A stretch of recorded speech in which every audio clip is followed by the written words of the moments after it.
Dans ce nouveau programme, je vais vous commenter l'épisode 119 de votre série La Patrona. Let's go! Tout commence avec Antonia qui entre dans le bureau de Balmaceda, et trouve Veronica, David et Cecilia qui se tiennent par la main. D'un ton nerveux, elle demande à Veronica pourquoi elle ne laisse pas son petit-fils David en paix. David dit à sa grand-mère qu'il ne veut plus à nouveau une scène de dispute. Cette dernière lui fait comprendre que Veronica est en train de le dresser contre elle. C'est incroyable qu'il se laisse manipuler à ce point. Du coup, Veronica dit à Antonia qu'elle est la seule ici qui fait du mal à David. Elle le contrôle tellement au lieu de lui laisser le champ libre, et de se comporter comme une femme d'honneur. Et là, Antonia est curieuse de savoir si elle sous-entend par là qu'elle est meilleure qu'elle, la digne patronne de ce lieu. Pour détendre l'atmosphère, David suggère à Veronica de partir. Il le remercie pour ce qu'elle a fait pour elle, mais elle doit s'en aller. Veronica comprend tout à fait son fils, puis l'embrasse pour lui dire au revoir. Après, Veronica quitte la pièce, tout en fixant Antonia du regard, comme une femme qui ne craint personne. Après son départ, Antonia demande à David s'il compte désormais se protéger d'elle sa propre grand-mère. Avant sa réponse, Ricardo entre avec les documents qui attestent que David est désormais libre de prison. Ce dernier retrouve le sourire, et remercie énormément Ricardo de l'avoir aidé. Vu la situation, Antonia devient curieuse de savoir comment il a fait. Ricardo lui explique que Lucas a tout avoué à Balmaceda avant de mourir. D'ailleurs, il a été assassiné par Macario. Et là, Antonia ressent une légère peur, car son secret risque d'être dévoilé. De son côté, la photo d'Antonia fait l'objet de conversations entre Constanza et Gabriela. Les deux femmes discutent ensemble à propos de leur vengeance qui doit continuer à tout prix. En ce moment, ceux qui doivent payer sont Hannibal, Antonia et Macario. Mais il y a certains qui ont décidé de les aider, mais vont quand même payer, notamment le docteur Aguirre.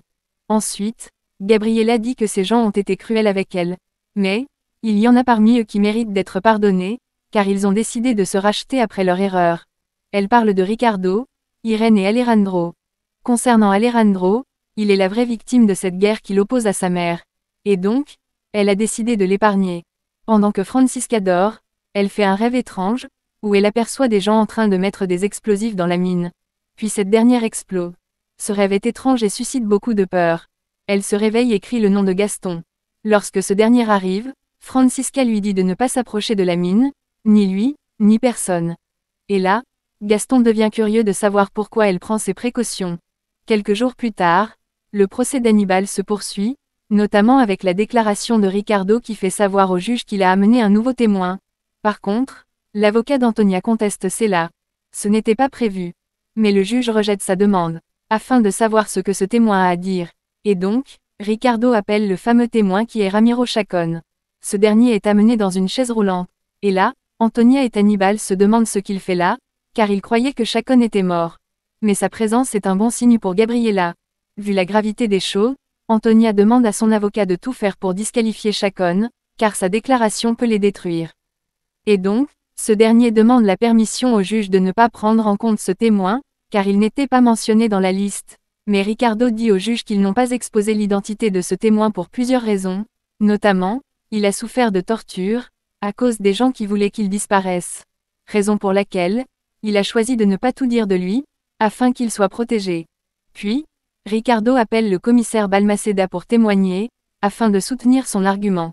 Ce dernier arrive, et avoue que Ricardo a raison, il a bel et bien protégé le témoin à cause de l'explosion qui avait eu lieu à l'hôpital. Après cette déclaration, Hannibal commence à paniquer, au point où Constanza fait cette remarque. Il sent que sa chute est proche. En somme, basé sur tout ce qui a été dit, Ricardo demande à la cour de laisser le témoin Chacón avouer la vérité. Par contre le témoin d'Antonia ne fait que s'opposer à cette requête. À la fin, le juge finit par rejeter son objection, car elle veut écouter la version de Chacón. Ricardo commence l'interrogatoire, notamment en lui demandant si elle connaît cette femme si présente. Malheureusement, Chacón ne s'en souvient pas, mais il croit qu'il l'avait vue sur une photo. Ricardo veut en savoir plus sur son argument. En fait, Chacón explique que lorsque l'hôpital psychiatrique a explosé, le sénateur Villegas l'avait ordonné de chercher à savoir si elle était encore en vie ou déjà morte.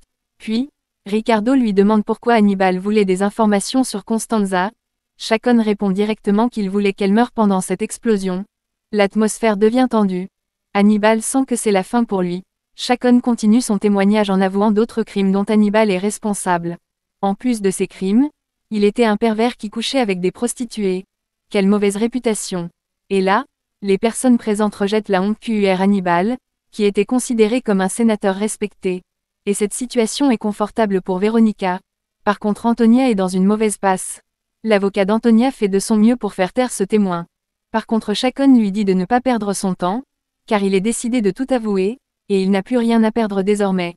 Chacon continue son témoignage en disant que ces gens l'ont ordonné de faire du sale boulot. Hannibal et Rulio Montemar l'avaient ordonné de tuer les indigènes, afin de prendre possession de leurs terres. Hannibal le contredit en disant que c'est un mensonge qu'il invente. Chacon n'est pas prêt de se taire. Il avoue également que lui et son complice Antonia sont responsables de l'explosion de la mine. Et là, Antonia se lève pour riposter. Comment il peut l'accuser alors qu'elle a perdu son propre fils dans cette explosion?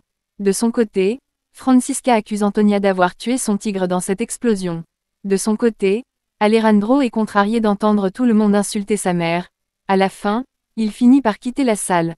Une fois dehors, il se plaint à Gabriela sur le fait que c'est difficile pour lui d'entendre tout le monde accuser sa mère de l'explosion de la mine. Et là, Gabriela essaie de le calmer.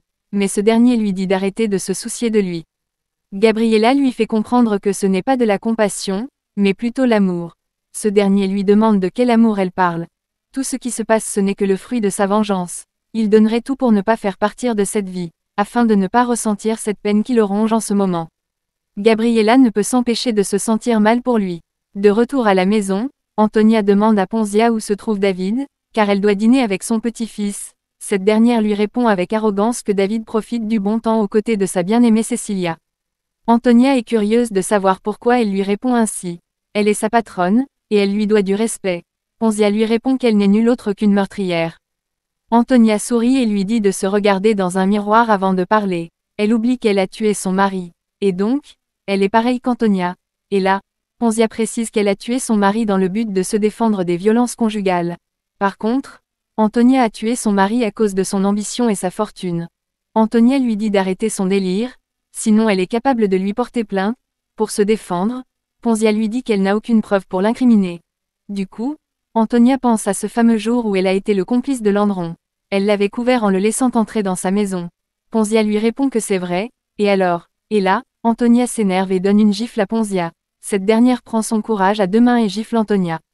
Antonia est étonnée de cette réaction d'une pauvre domestique qui dépend d'elle. Elle devient furieuse et commence la bagarre avec Ponzia. Elle ne s'attendait pas à une telle réaction de sa domestique. Elle se chamaille, jusqu'à ce qu'Alejandro arrive en pleine vitesse pour les séparer. Antonia est furieux. Par contre Ponzia est soulagée d'avoir rendu la gifle. Que pensez-vous de la réaction de Ponzia?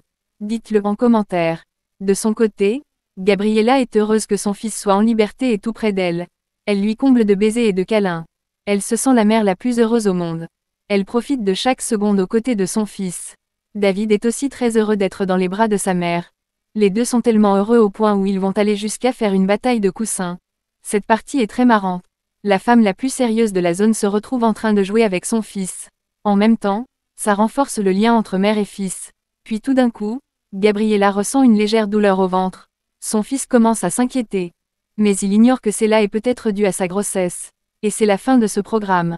Partagez vos avis en commentaire. Abonnez-vous pour ne pas manquer la suite. See you soon.